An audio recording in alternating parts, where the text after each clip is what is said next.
আজকে আমরা বানিয়ে নেব মাশরুম উইথ ভেজেস। এর জন্য আমার প্রয়োজন মাশরুম আর red bell pepper, yellow bell pepper আর ক্যাপসিকাম। সেগুলোকে আমি সুন্দরভাবে ধুয়ে কেটে নিয়েছি। মাশরুমটাকেও গরম জলে ভালো করে ধুয়ে কেটে নেব। এরপর আমার কড়াইতে সাদা তেল দিয়ে তার মধ্যে রসুন দিতে হবে। একটু ভাজা হওয়ার পর আমি গ্রিন ভেজেসগুলো দিয়ে দেব। তারপরে হালকা হাতে নেড়ে চেড়ে একটু নরম হয়ে এলে আমি একটু ঢাকা দেব। ঢাকা খোলার পর আমি তার মধ্যে টমেটো দেব।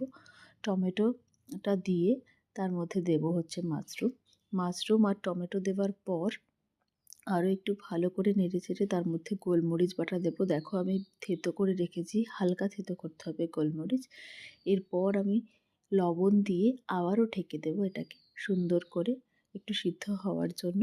তারপরে আমি নামানোর আগে সেখানে সয়া সস আর দিয়ে রেখেছি টমেটো সস। সুন্দরভাবে কিন্তু দেখো তৈরি হয়ে গেছে মাশরুম উইথ ভেজেস সতে, দারুণ খেতে।